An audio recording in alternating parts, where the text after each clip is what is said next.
Hello, everyone. This is my report back from my trip to the Department of Treasury and Finance today, where I stood outside and I met a few people. There were not many people working uh, at the Treasury today, many of them still working from home. But I did meet a number of old friends. It is a great occasion. I will not obviously name anyone, but I want to summarize a few things that came up. One is the fact that virtually nobody in the Treasury has actually looked at the data regarding this pandemic. I want to sort of emphasize that it is customary for central agencies. In fact, the reason why they exist is to provide a filter, a kind of a lens over any information provided by the departments.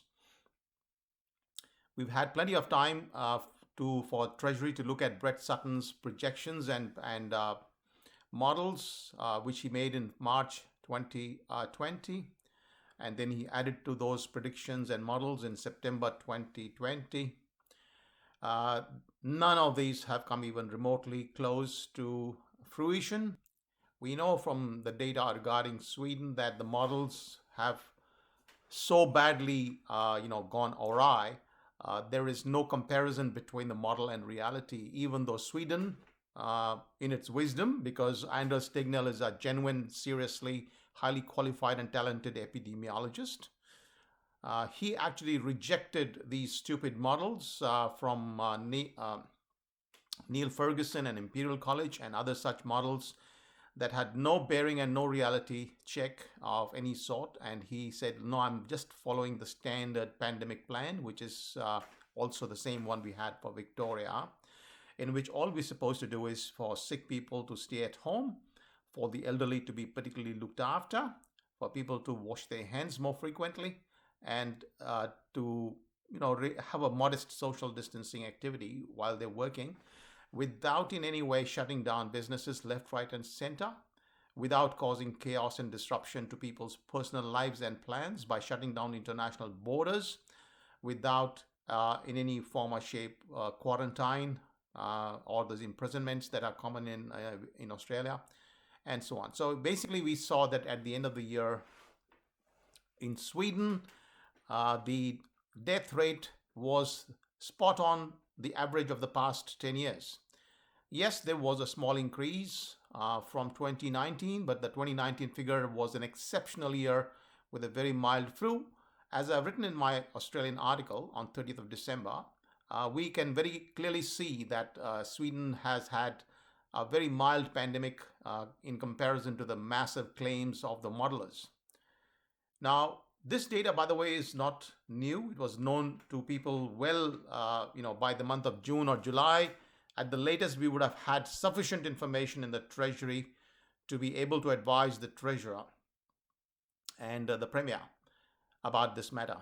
I really don't understand why the Treasury has not performed its due diligence. I wrote an open letter to the Secretary, David Martin. I wrote him not as a secretary, as a person, but as a secretary of the department. I haven't received a response. It's many, many months have gone by. I am not going away anywhere because I think we have, as a public service, our Victorian public service has badly performed, very sadly failed to provide honest and frank and fearless advice to the Treasurer and to the Premier.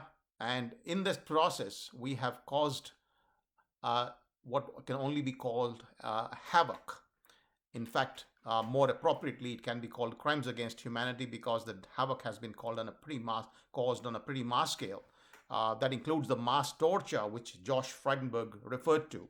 That includes the catastrophic consequences that Tony Abbott referred to on the 8th of December in a conference where he was participating along with me. We have people like Alexander Downer criticizing this, in a very serious way as well. So virtually all the politicians and senior politicians of the world in Australia as well have criticized the outcomes, but I don't think they've really done due proper justice to the harms that have been caused, which will only be known in the coming years as a lot of follow-up harms are identified. What I'm making this little short video is to request the Secretary of the Department, in this case Mr. David Martin personally, I request an opportunity to present the data and the facts to the treasurer. I have actually written the treasurer when I resigned. I never received a response. I am now providing this once more, many months down the road, I've got heaps and heaps of data to demonstrate that this is not a once in 100-year event. Second, I've got heaps of information to say that lockdowns were never ever imposed in human history of the nature that we've seen. There were minor ones in Africa for Ebola, but that's the separate issue. Second, they were not even found to be effective. The third point is I want to provide evidence, which I've provided to the ASIO, the Director General of the ASIO, in an open letter in January, that this entire hysteria was caused by, the lockdowns were invented by Jinping. And he also caused the hysteria. He and the CCP caused the hysteria by putting out a lot of fake videos of people falling on the roadside. And you can see clearly that no one ever fell on the roadside anywhere in the entire world. This was a complete made up kind of a thing. And you can see them, look at them now and say, yes, they were completely made up. So what we have, I have vast amounts of information to provide to the government, to provide to the secretary and to the treasurer and then the premier. I want to just bring this to your notice that if you have not read my writings, that's fine. I can come by and summarize this in an hour or so for you. I really feel that the public service has failed us in a very bad way. The central agencies have failed to perform their functions. They do need to look at all this information. I'm sorry, but the responsibility finally will rest with the executives of the Treasury and of the DPC who failed to provide frank and fearless advice to the ministers. There is a lot of politics that has been going on in this case, and that's a separate issue. And I'm participating in the political process now because I've been forced to do that.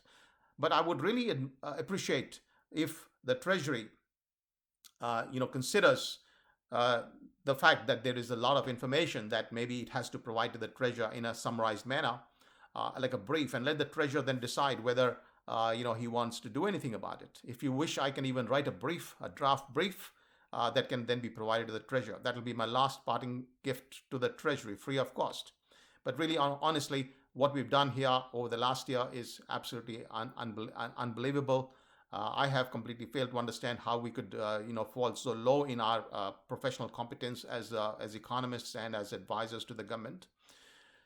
I will, send this little video to a number of people. I have some old contact details of some people in the Treasury. I'll send it out fairly widely. I'll keep it within the Treasury. I'm not going to share it with the media. I'm just hoping that this information reaches the Treasury along with my reminder that I would like to see my open letter responded to. And of course, when time permits, I will be out in front of the Treasury on a regular basis, talking to people, asking them to demonstrate using all the skills that they have, all the data skills that people are hired for in the Treasury and in the Premier's department, to prove to me that there is a pandemic of a 1 in 100-year in nature. And if we are supporting the lies, then actually we are not doing our job as public servants. If the government is insisting on lies, it is our job, I will believe, in the central agencies to provide the truth. All right, so that's all for now. I will be sending this material out to a number of people in the Treasury. I hope you will share it across the senior executives whose emails I might not have. And as I said, I promise to come by to the Treasury on a regular basis when I have time.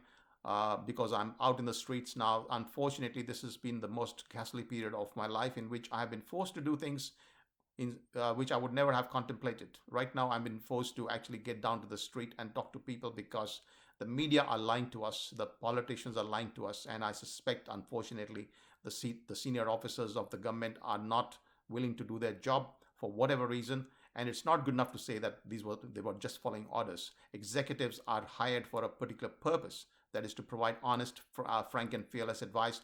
They're not hired to just follow the politicians' wishes. So I would request once again the Secretary of the Treasury to give me an opportunity to come by and to explain what I have to say in a meeting. I will probably, if required, I can write a draft brief for everybody that you can understand and authenticate, check it out completely. I'm giving you 100% truth. There is not the slightest lie in what I'm saying. but the government is telling us lies. And so you, as the Secretary of the Department, you are responsible, David Martin, to provide the government with the truth. And if they do not then agree, that's a separate matter. You may wish to resign. In fact, I have asked the senior executives of the government of Victoria and elsewhere in Australia to resign, because otherwise they will be deemed as having supported these lies and these crimes against humanity. All right, thank you very much. Bye.